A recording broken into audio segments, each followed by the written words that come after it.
Добро вечер, почитувани гледачи. Стартува уште едно ново издание на емисијата Живе и здраво, која на К1 телевизија се емитува во вторник во 19 часот. Голем дел од населението секојдневно се соочува со здравствени проблеми. Дел од пациентите редовно посетуваат лекар, меѓутоа дел од нив не го прават тоа често или забораваат, односно не сакаат да го посетат лекарот од разноразни причини. Оваа емисија се емитува со цел подигнување на свеста кај граѓаните пред се за сопственото здравје, а и се разбира редовно да го посетуваат својот лекар и буквално да го третираат така како што треба да биде. Длабока венска тромбоза или белодробна тромбемболија е темата на вечерашното издание на емисијата. Вечерва ќе проговориме за оваа тема, а наши ваш гостин, доктор Елена Амбаркова Виларова, специјалист трансфузиолог од специјалната болница Филип II. Докторке, добро вечер и добре дојдовте во К1 повторно. Добро вечер и добро ве најдов. Поздрав до вас и до гледачите на К1 телевизија. Благодариме. Ќе проговориме за венскиот тромбемболизам.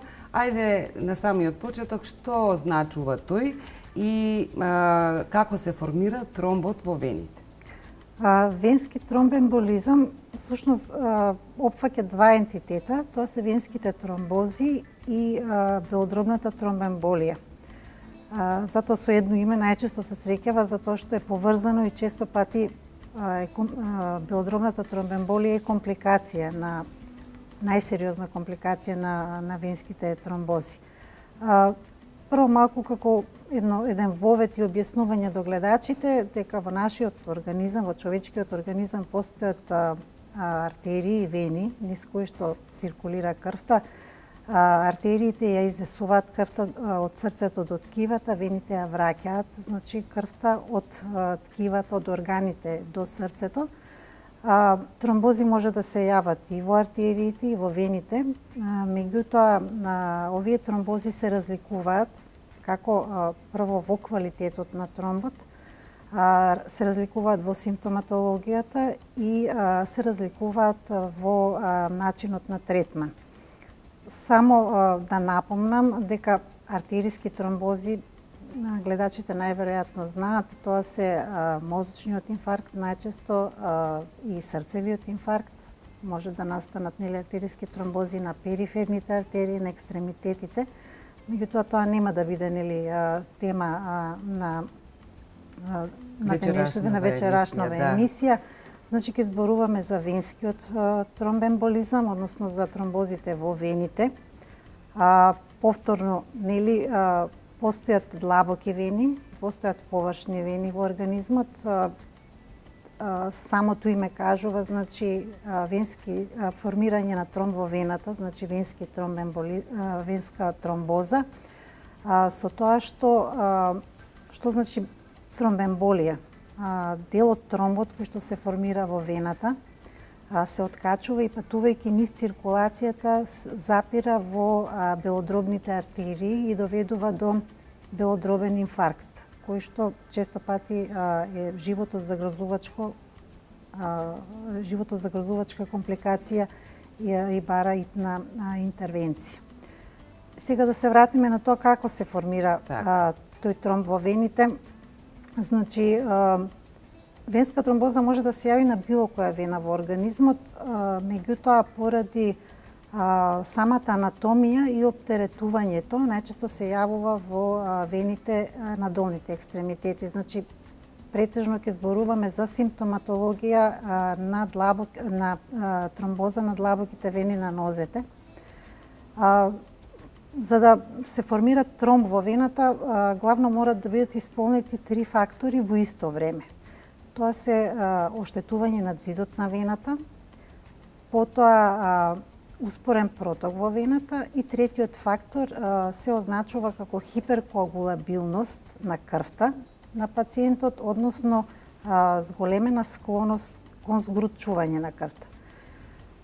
Овие три момента кои што во медицината се означени како вирховова тријада, можат да се случат од различни причини. Некогаш тие причини се вродени, некогаш се стекнати, значи на некои причини може да делуваме, на некои причини не можеме да делуваме.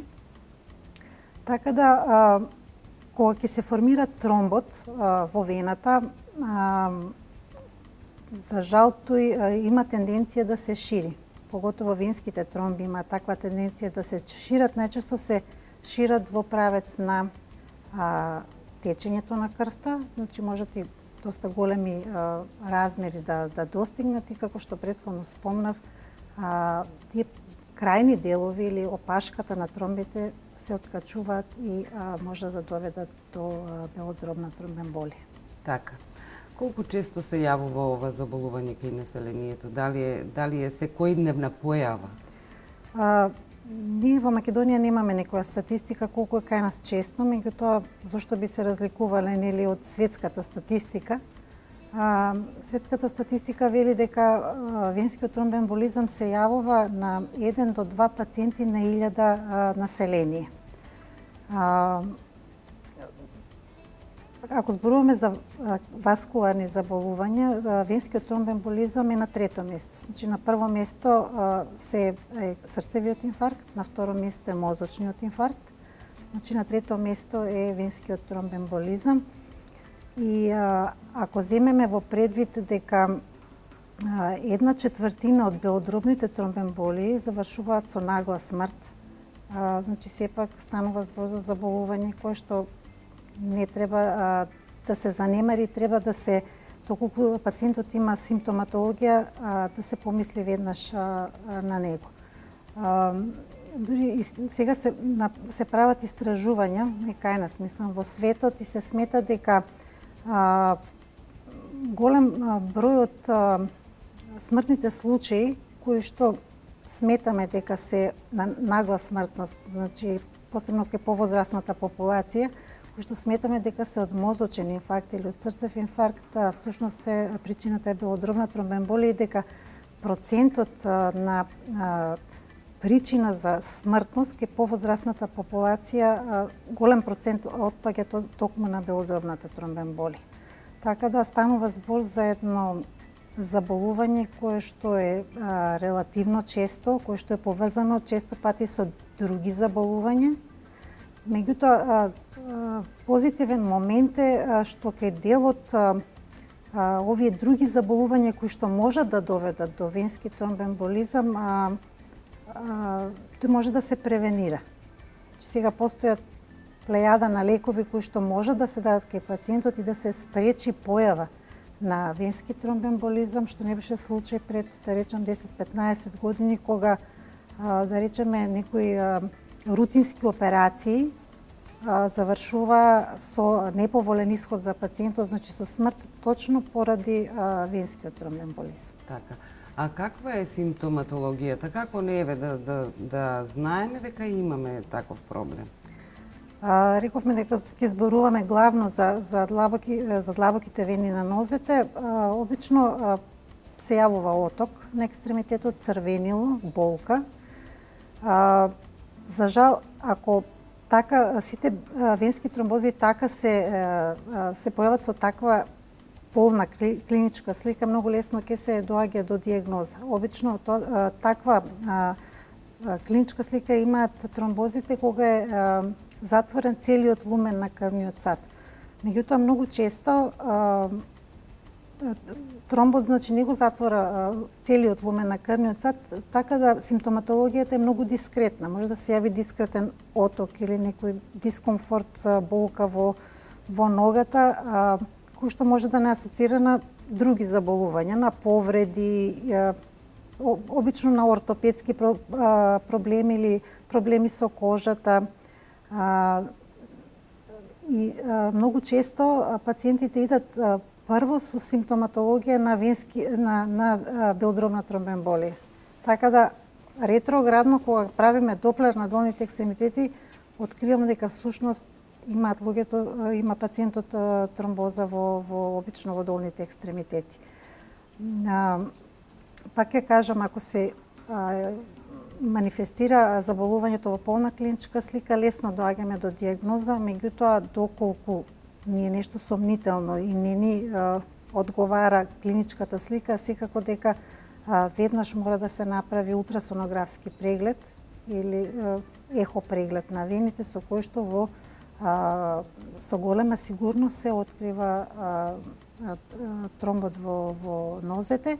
Ако во случај, да речеме, обично за тромбози, кога станува збор за тромбози на долниот дел од, ние велиме дисталниот дел од екстремитетот, може би и со доплер не може да се постави правилна диагноза. Постојат сега и посовремени методи како што се флебографијата, компјутеризираната томографија, потоа магнетната резонанца, значи сега многу полесно во однос на претходно може да се дојде до сигурна диагноза и што уште побитно да се започне со терапија колку што е можно побрзо, затоа што тоа е клучен момент во лекувањето на тромбозите. Така. Дали е можно да има длабока венска тромбоза пациентот, меѓутоа да нема никакви симптоми, да нема болки, да нема отоци и да не знае дека го има тоа? Да, можно и таков случај. Веќе претходно кажав дека прво нешто што се јавува, може да се јави болка во градите, што е веќе знак за белодробна тромбемболија, искашлување на крв, а да нема апсолутно никаква симптоматологија од страна на екстремитетите или да е толку дискретна да и пациентот не ја препознава. Така да всушност тука се крие главната опасност кога станува збор за ова заболување. Така. Кои се причините кои доведуваат до длабока венска тромбоза, меѓутоа и до белодробна тромбемболија? Главно причините ги делиме на вродени и на стекнати. Значи вродени се тие причини кои што не можеме да делуваме. Прво основно возраста. Како старееме, ризикот за тромбози ни се зголемува на сите. Потоа некои оштетување на венскиот крвен сад, кои што се вродени, исто не можеме на тоа да делуваме, меѓутоа оваа причина е доста ретка, значи венските малформации, меѓутоа треба да се мисли нели и на нив. И една голема група на заболувања кои што се означени како тромбофилија или вродена склоност на пациентот кон стварање на тромбози, обично, односно тоа е генетика. Има низа на фактори кои што генетски, кои што нас не ги пренесуваат нашите родители, ние ги пренесуваме на нашето поколение, не само за тромбозите, нели, за поголемиот број на заболување, всушност тоа е иднината, нели, да сите си има персонализирана медицина. Така, тоа што Филип Стори веќе го промовираш и на голема врата, нели, се разбира, го работи. Точно така, да. Тука најчесто неколку фактори се поврзани со тромбофилијата или вродената склоност кон тромбози. Тоа се фактор 5 Лајден, протромбин мутациите, потоа хиперхомоцистеинемијата, дефицити на одредени протеини кои што се битни во процесот на коагулација. И обично овие фактори би требало да се испитат кај сите пациенти кои што имаат непровоцирана тромбоза, а се помлади од 50 години, затоа што не се очекува без никаква причина некој едноставно млад човек да се разбуди наутро и да има симптоми на венски тромбемболизам и треба да се прават кај сите кај оваа помлада популација на пациенти со венски тромбемболизам, не од друга причина, затоа што токму од овие испитувања понатаму ни зависи и стратегијата во лекувањето, односно должината на примањето на антикоагулантната терапија. Така. Тоа е за тие што се вродените фактори кои што можат да доведат до венски тромбемболизам, а стекнатите фактори се една голема група на заболувања или состојби кои што може да доведат до венски тромбемболизам. Пример, сите состојби на имобилитет, значи на немобилност на пациентот, било да е постоперативно, после секоја операција, Посебно би ги издвоила ортопедските операции, кои што се високо асоцирани со венски тромбемболизам како компликација. Меѓутоа исто и кардиохирушките операции, сите големи трауми, дури и обични, да речем, условно кажано, скршеници, фрактури, кои што понатаму бараат имобилизација. Затоа една од препораките кај сите типови на хирургија покрај превентивното давање на лекови кои што претходно ги спомнав и кои што можат да превенираат појава на тромбоз е брзото мобилизирање на пациентот, значи пациентот брзо да стане и да се движи. Потоа одреден тип на заболување, например малигните заболувања. Сите малигни заболувања имаат стекната склоност, да речем, кон појава на тромбози кај пациентите, потоа срцевите заболувања, некои типови на бубрежни заболувања, како например нефротскиот синдром, потоа заболувања на одредени заболувања на цревата, како улцерозниот колит, употреба на одредени лекови, например контрацептивите. Исто може да доведат до појава на венски тромбемболизам. Бременоста би ја спомнала како една физиолошка состојба, значи на зголемена на хиперкоагулабилност, многу логички, затоа што самиот процес на раѓање се очекува едно екстензивно крварење, па затоа и самиот организам на мајката ги зголемува факторите на коагулација со цел да не искрвари нели мајката, нити па новороденото во тек на породувањето, никогаш овој природен процес оди во погрешна насока, па доведува до појава на венска тромбоза кај мајката. Дебелината би ја спомнала, пушењето, значи стилот на живот. Се тоа на моменти каде што може да влијаеме. Така. Дали начинот на исхрана исто така тука влијае или тоа нема врска? Се што влијае, секако пред се ради регулирање на телесната тежина. Се што е добро за артериските крвни садови, добро и за венските крвни садови, не само исхраната, него и физичката активност исто многу битна, така да здравиот стил на живот го намалува ризикот. Значи не апсолутно. Пак ќе кажам, секоја болест е една комбинација на вродени и стекнати фактори. Значи не е само една причина доволна да се појави одреден тип на заболување. Не зборувам само за венскиот тромбемболизам, туку и воопшто за поголемиот дел на заболување. Така. Околу дијагностицирањето на овие заболувања, ако може да проговориме малку? Значи, го спомнав веќе ултрасонографскиот преглед или компресивната ултрасонографија. Најчесто во литература тоа се сретнува кога станува збор за дијагностицирање на тромбози во вените. Тоа е еден сосема безболен, едноставен начин и за пациентот и за лекарот за поставување на дијагнозата.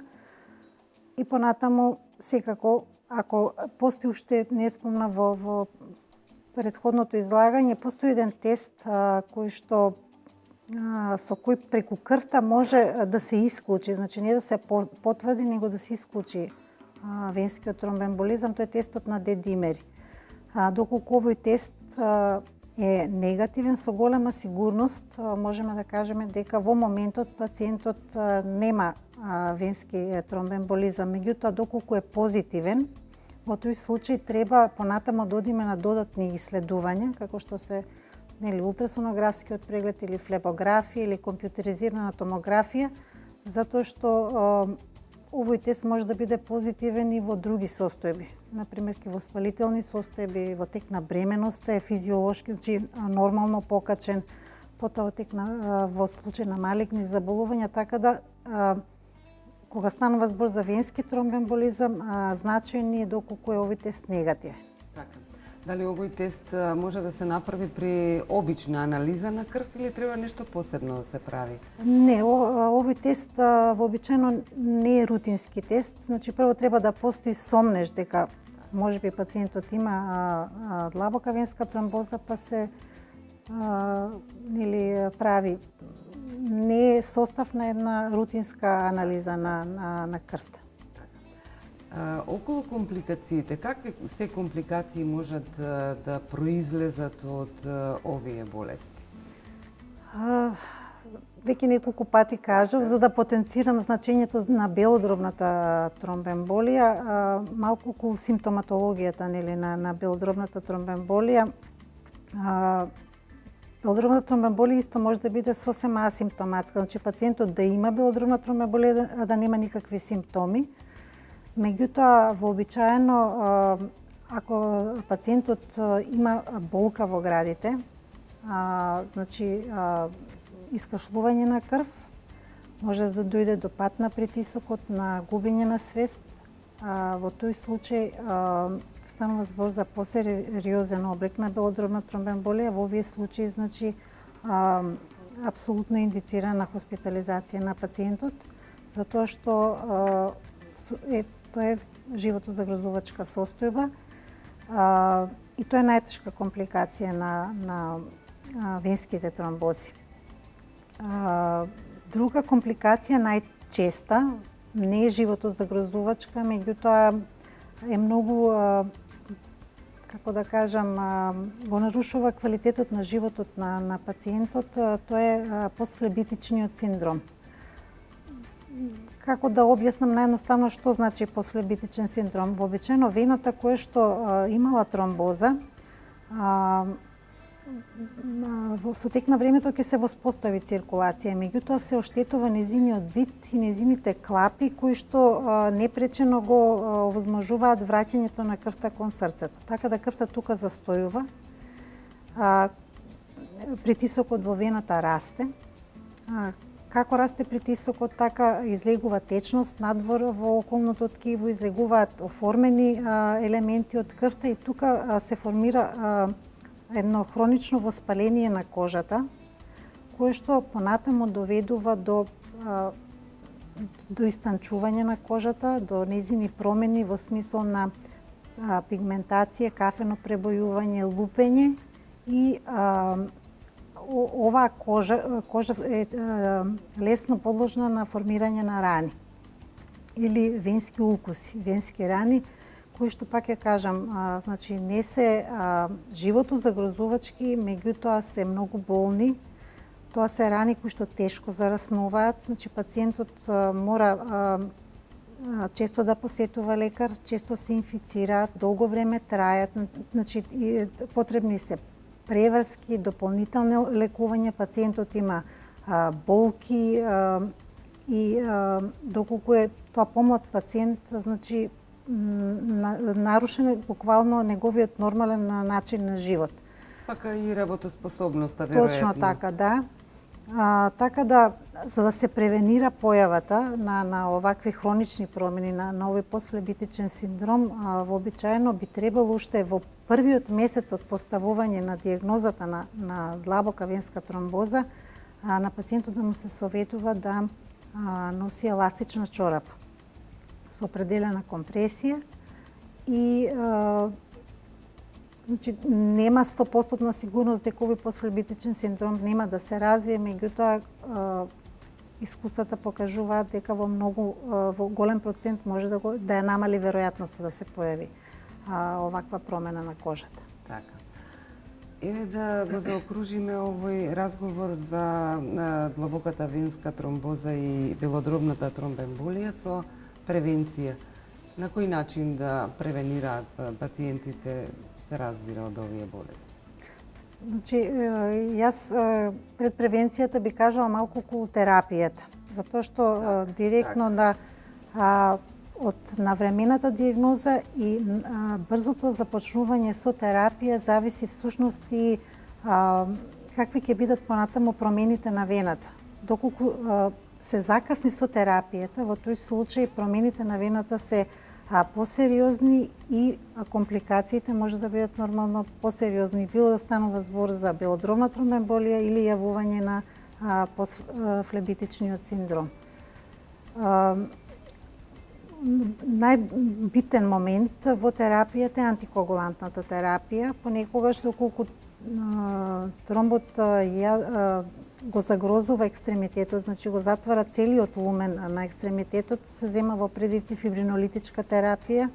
Понекогаш многу ретко се влегува и во сала, значи оперативно тој тромб мора да се отстрани, меѓутоа кога се станува значи збор за стандардна терапија кај длабокиот кај венскиот тромбоемболизам, тој е антикоагулантната терапија. Се почнува вообичаено со хепарини, потоа се продолжува со таблетарна терапија. Тоа е така популарно наречената терапија по шема. И сега што е новина, нели, што е добро за пациентите, веќе постојат голем број на лекови за кои што не е потребно дозирање и редовни посети кај трансфузиолог за да се дозира шемата. Тука тоа пред себе ги спомнала, тука е ривароксабанот, навигатранот, апиксабанот, значи нова група на лекови кои што во многу ја олеснуваат работата и на лекарот, меѓутоа се многу покомотни и за пациентот. Така да во однос на терапијата тоа е тоа. Така, само да прашам, кога ќе се воспостави една шема, дали таа цело време се оди со таа истата шема или во однос на подобрување на здравието на пациентот можеби се менува? Витамин К антагонистите, тоа се лековите кои што се пијат по шема, покри тоа што се одлични лекови, значи постојат повеќе од 50 години, за нив знаеме речиси се, имаат голем број на интеракции со лекови и со храна. Меѓутоа и одреден број на други заболувања може да доведат до пореметување на метаболизмот на овие лекови и до пореметување на шемата. Затоа се потребни редовни контроли, затоа што никој од пациентите не живее нели исто секој ден. Имаат потреба од менување на терапија, која што може да доведе до интеракција со овие витамин К антагонисти и да доведе до зголемување на ризикот од крварење. Тоа е едната страна, значи од несаканите ефекти на оваа терапија, или пак да го намали дејството на овие лекови, па пациентот да не биде адекватно заштитен. Затоа се потребни тие редовни контроли и често пати шемата која што може би 2-3 месеца била добра, со воведување само да речеме на некој антибиотик во терапијата може да се поремети и доведе до крварење кај пациентот. Затоа всушност и овие нови лекови се кои што ги пронајдоа се добри ради тоа што интеракцијата со храна и лекови е многу мала. И тоа е нивна предност. Така да и днината е најверојатно во тие нови антикоагулантни лекови. Дали овие болести можат целосно да бидат излекувани и дали терапијата се зема до крајот на целиот живот? Тоа е најтешко прашање, значи во однос на должината на антикоагулантната терапија постојат генерално препораки кои што ние ги следиме. Условно кажано може да се излекува, значи да дојде до целосна реканализација на вената, односно до исчезнување на тромбот, меѓутоа најчесто овој тромб остава промени на зидот на крвниот сад. Така да поголемиот дел од пациентите имаат симптоми точно од оштетување на значи зидовите на вената, односно тоа што претходно зборувавме, означено како посфлебитичен синдром. Сега во однос на должината на антикоагулантната терапија. Главно препораките се да ако постоела некоја причина за појава на тромбоза. Пример, пациентот скршил нога и лежал во болница и добил тромбоза. Во тој случај, доколку ултрасонографскиот преглед е во ред, после 3 месеци се смета дека 3-месечната антикоагулантна терапија е сосема доволна. Меѓутоа, ако пациентот е млад, како што кажав, и нема од чиста мира добил венска тромбоза, една или повеќе, во тој случај може да биде кандидат и за доживотна антикоагулантна терапија, поготово ако некои од испитувањата за тромбофилија се позитивни, односно докажеме и дека постои вродена склоност кон тромбози. Така да има категории на пациенти кои што примаат и доживотна антикоагулантна терапија, меѓутоа тоа е многу тешко доколку пациентот е помлад. Терминот доживотна ние не го користиме. Често во објаснувањето обично велиме долготрајна антикоагулантна терапија, меѓутоа објаснуваме дека всушност оваа терапија, со таа терапија може да се живее долго без никакви проблеми, а секако ако главно проблемите се однесуваат на несаканиот ефект крварење на оваа терапија, си постојат методи кои што може да се превенира крварењето или доколку се појави крварењето тоа да се спречи. Мислам дека најбитно на секој пациент кој се воведува на антикоагулантна терапија да му се објаснат овие работи и во смисол кои промени може да доведат до промена на, доколку станува збор за витамин К антагонисти, до промена на шемата, што да стори доколку се јави крварење, така да пациентите се привикнуваат и понатаму нема никаков проблем. Ајде околу превенцијата се разбира, нели, таму каде што можеме да влијаеме, да ги исклучиме ризик факторите на кои што не можеме да влијаеме. Да, веќе кажавме дека давањето на терапија за заштита од тромбози, значи кај пациенти кои што подолго време лежат, е една од факторите за превенција. Исто така, пациентите ги советуваме они пациенти кои веќе имале епизода на венски тромбоемболизам, доколку патуваат, посебно ако патуваат со авион повеќе од 4 часа, да носат еластични чорапи, обавезно, потоа да примаат доволно течности во тек на летовите или да се раздвижуваат доколку имаат, ако патуваат со автобус или автомобил, да прават паузи да се раздвижуваат и доколку осетат било какви симптоми на отекување на екстремитетот или болка во градите, веднаш да бараат помош од лекар. Главно тоа е во превенција, секундарна превенција, тоа значи превенција кај пациенти кои што веќе имале епизода на венски тромбоемболизам, што се однесува до примарната превенција, веќе претходно кажавме, здравиот начин на живот, одржување на нормална телесна тежина, движењето, посебно е битно за вените, затоа што со пумпањето, со работата на мускулите се олеснува враќањето на крвта во вените, движењето на крвта низ вените. Крвта тука не застојува, со што автоматски елиминираме еден од моментите кој што е битен во формирањето на тромбоза. Потоа советуваме ако пациентите пушат да прекинат со пушењето, така да тоа е тоа, да.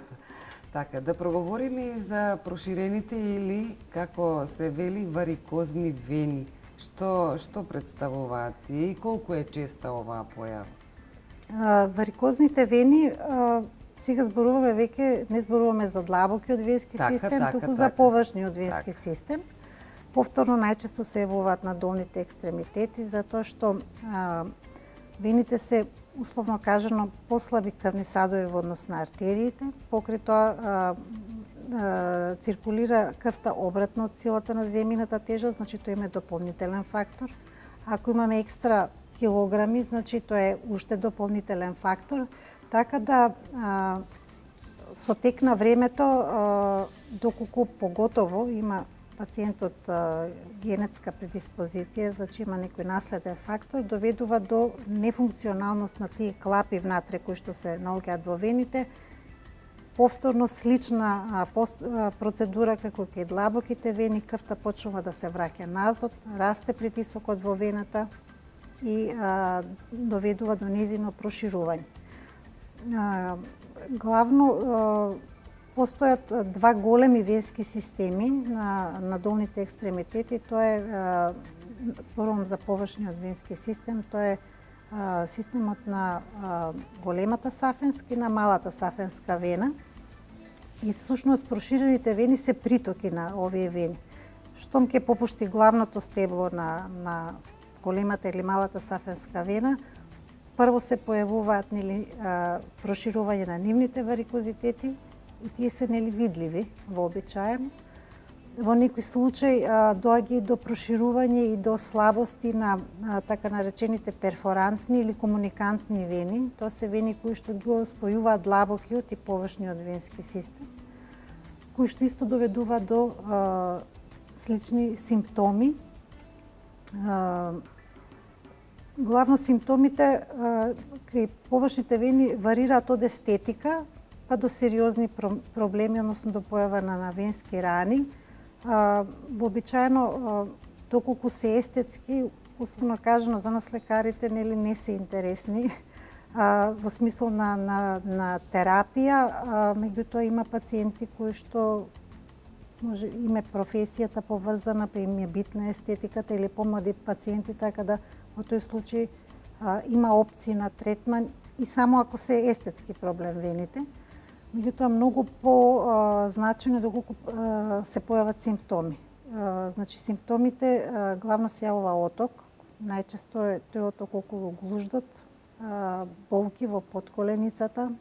Вообичаено пациентите кои што имаат венска слабост, наутро им е најдобро, како мине денот ногата станува се потешка и потешка.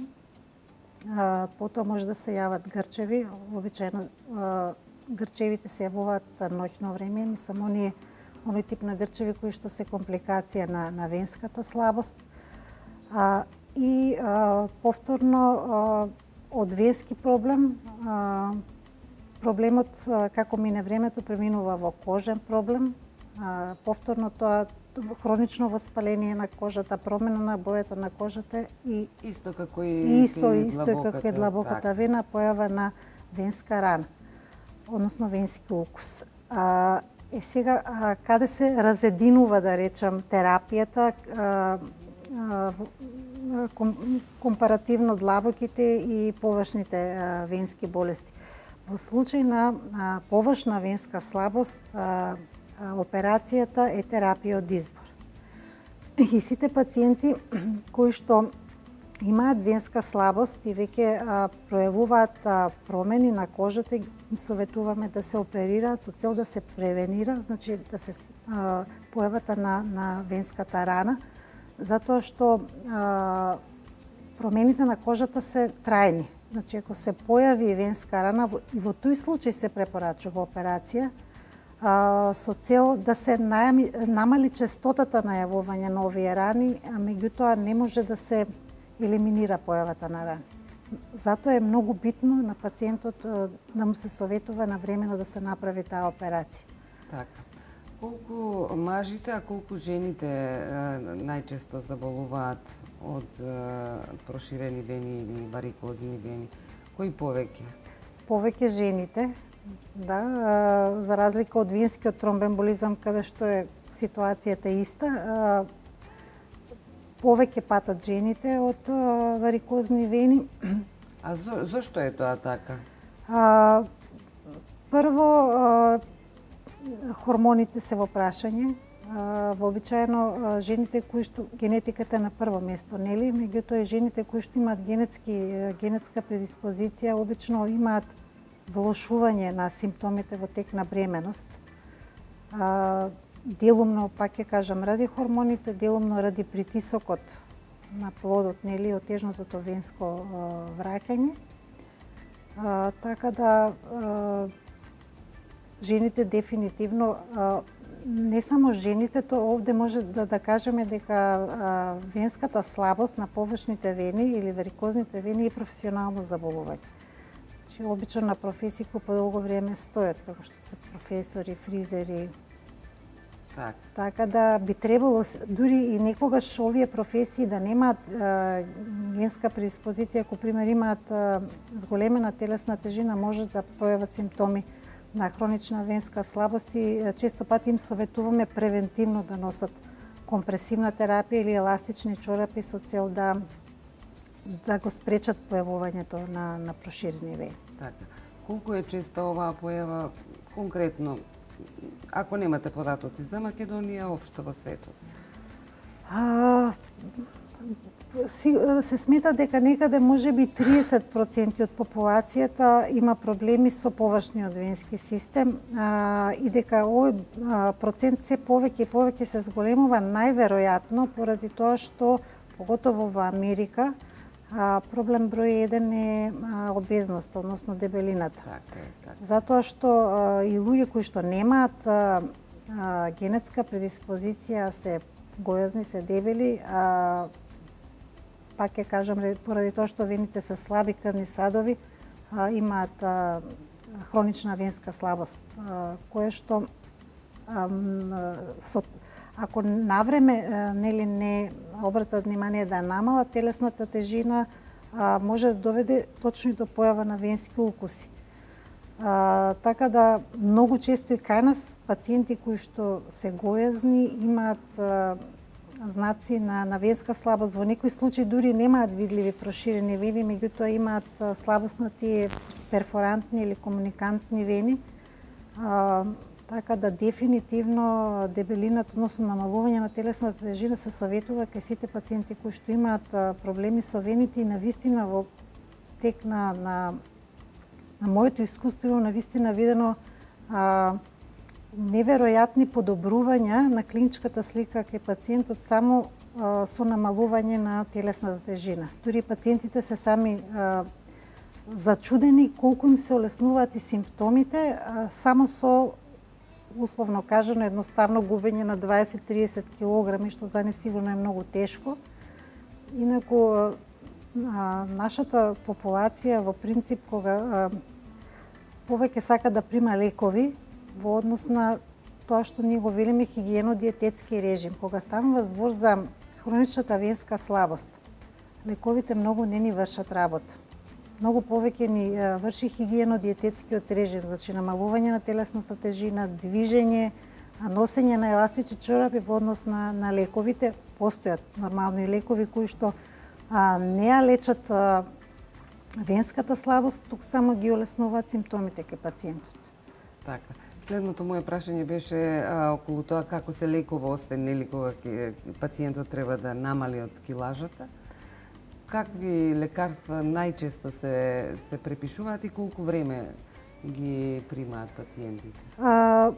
Вообичаено постојат низа на лекови, флавоноиди, природни лекови на база на костена, винова лоза, креми, гелови, кои што пак ќе кажам ги намалуваат симптомите на пациентите. Ке некои пациенти имаат субјективно подобрување, други немаат. Во случаи доколку дојде до воспаление на вената, значи тоа што се случува кај длабоките вени, се случува кај површните вени, односно кога станува збор за површните вени, велиме дека станува збор за тромбофлебит, затоа што доминира воспалителната компонента во однос на тромботичната. Меѓутоа, во тој случај може да се даваат антиинфламаторни лекови затоа што се доста болни тие воспаленија на површните вени. Во некои случаи, додуша многу поретко, може дури да се искомплицира од површен тромбофлебит да дојде до појава и на белодробна тромбемболија или пак тромбот од површната вена да се прошири во длабоката вена. Така да во некои случаи потребно и антикоагулантна терапија да се дава и при тромбози, односно тромбофлебити на површните вени. Така да се е до проценката на лекарот, меѓутоа во секој случај, доколку зборуваме значи за воспалителни и тромбофлебитични промени на површните вени, доколку тие се повторуваат, исто препорачуваме побрза операција, односно отстранување на вената од крвотокот. Сега не само да се превенира венскиот укус, него да се превенираат компликациите во смисол на проширување на тромбот во длабоката вена или белодробна тромбемболија. Така, и околу компликациите кои што можат да настанат, Има и непринципиелни пациенти кои што може би не обрнуваат внимание и покрај тоа што е видливо тоа што го има, какви компликации се може да настанат доколку не посетат лекар на време? Значи, главно, кога станува збор за венската патологија, најопасна компликација е венскиот тромбоемболизам. Значи, на сите пациенти кои што имаат било каква промена на екстремитетот во смисол на болка или оток, би требало да посетат лекар со цел да се потврди или исклучи заболувањето, затоа што навистина постојат уште десетина заболувања кои што имаат слична клиничка слика и кои што, условно кажано, не се толку опасни. Меѓутоа, не само што пациентот во моментот не го знае тоа, некогаш и ние едноставно со преглед физикален не можеме да утврдиме дали станува збор за тромбоза или не. Така да би требало секој пациент кој има таква симптоматологија да посети лекар, затоа што последиците некогаш може да бидат многу сериозни. Пак ќе кажам, белодробната тромбоемболија е ургентна состојба во медицината и навистина некои белодробни тромбоемболии има драматична клиничка слика и, како што реков, 1/4 од нив завршуваат со нагла смрт. Така да не би требало, со оглед и на честотата и со оглед на компликациите, не би требало да се занемаруваат овие симптоми. Така. Докторке, јас на самиот крај да ви се заблагодарам за времето што го одвоивте и бевте повторно гостин во Живе и здраво на К1 телевизија. Јас ви благодарам на поканата. Така. Почитувани гледачи, тоа беше денешното издание на емисијата Живе и здраво. Нашата гостинка доктор Елена Амбаркова Виларова, специјалист трансфузиолог од специјалната болница Филип II. Ве поздравувам, ви благодарам за вниманието и ве поканувам да останете и понатаму на К1 телевизија.